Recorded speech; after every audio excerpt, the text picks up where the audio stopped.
What up, gang? It's been a while since I've made a YouTube video, but I feel like it today. And as per most of my YouTube videos, if you've tuned in the past, I'm kind of making it up as I go. So welcome back if you're just now getting used to what I do around here. I just finished my 5K for the day. It's been a lazy week in the sense of physicality. I only went to one MMA practice. I did like one boxing thing. I was supposed to have a client, and then I ran twice today. But usually, I do quite a bit of stuff about 3 to 4 days a week, especially since I've changed my job. Now, I'm not just rambling right now. I'm about to tie all this together a little bit. I'm not going to go into details about my job or anything, but basically I worked in a factory, and I'm sure a bunch of y'all would see my shirt because I'd make these videos like before work a lot. Hold on. I don't want to get hit right now. I'd make these videos before work a lot, and then anyways, I left that job to kind of pursue my dream, and I work for myself now, and I work from home, and I work with basically the stock market. Yeah, that's what I do.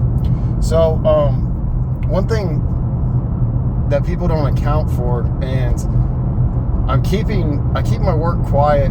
I talk about it a little bit because I'm old enough now to know that there's a bunch of shit that I don't know, and I have to go through and experience stuff over and over and over to learn it. Where a lot of people, like, if you go ask someone about the stock market, they're going to be like, oh yeah, I put some in, I take it out when it comes down. Like, I was talking about that with my coach. Like, I'll talk to my coach a little bit about some of this stuff, and he's not into the market, but he's a good friend, so he'll listen. So he'll like chime in with things he's heard or whatever.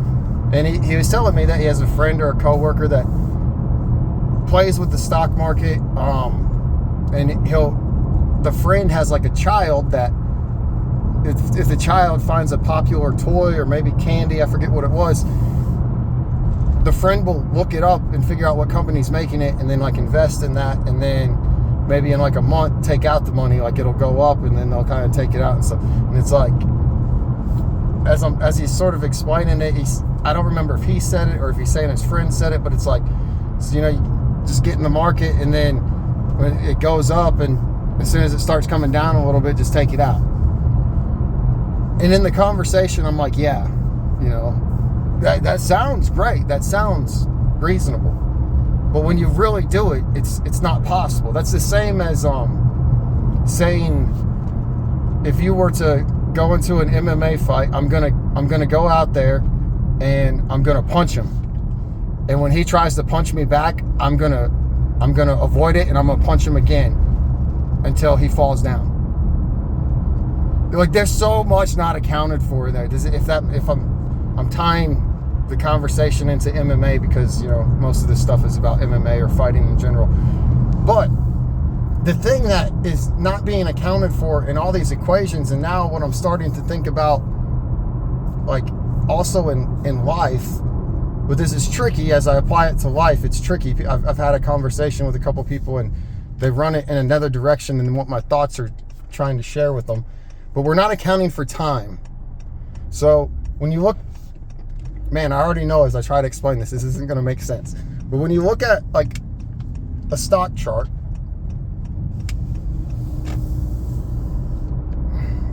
you're looking at a bunch of pictures of time. Whether you're looking at the candlesticks or the line, and most of you, if you're not in the chart, you probably only know what a line, you don't even know the difference of what I'm saying, and that's fine. But like, that chart, if you picture a stock chart in your head, like just whatever you imagine, it's going up and down, it's up and down. That chart is of a time frame. It could be of what the stock did over a year, what the stock did over a day, a month, an hour. And each of those points on the chart that are either candlesticks, if you're looking at a candlestick one, which is what most people that know what they're doing are going to do. If you're glancing at a line one, it's going to be the dots that created the line.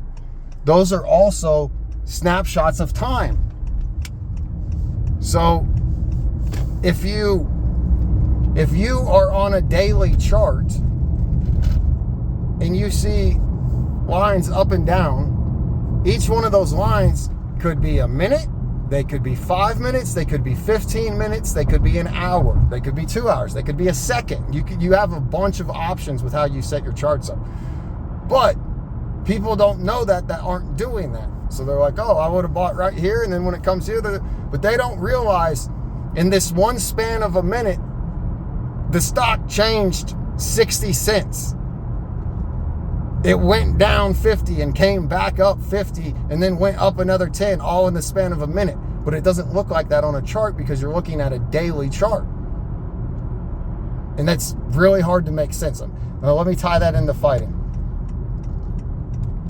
If I'm going to go out and just punch somebody, I'm tying this into the way I explained it, how I was saying the stock thing doesn't make sense with the charts because they both have to do with time. If I say that I'm just going to go out and punch somebody, and then I'm going to avoid when they try to punch me back, and then I'm going to punch them again till it's over, I'm not accounting for a lot of things that occur in the realm of time.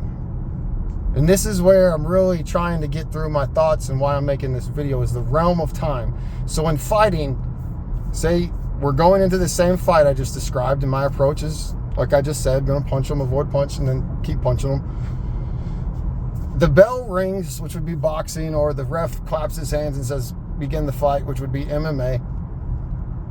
You are now in a realm of time. To be able to punch him, you have to be within distance to punch him. You don't start within distance to punch him. To get within distance of punch him, you have to move forward. Then you have to simultaneously react to how much he's moving forward, backwards, left, right, diagonal, and move appropriate in the same response. Do you get how all these things are not covered in the explanation? And I've categorized them under what I'm calling a realm of time, because that is the only way I know how to word this. It is a part of the equation where things exist that get skipped.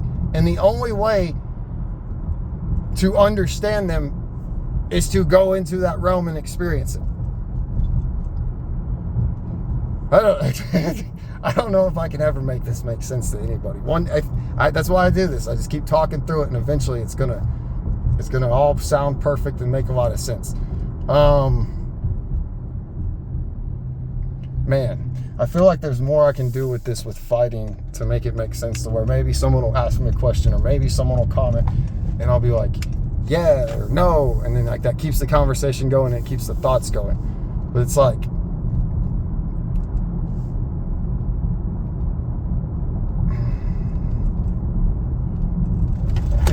the way I'm trying to talk about time isn't the simplicity of how we're all easily observed time, like 6 seconds until you pass out when you're being choked, or 8 seconds that the brain can go without blood until it's brain damage, or whatever those specific numbers may be. That's not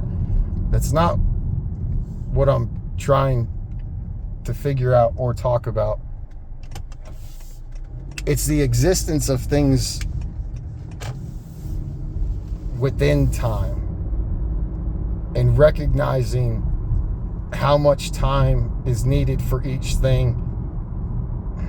It's really challenging, the word.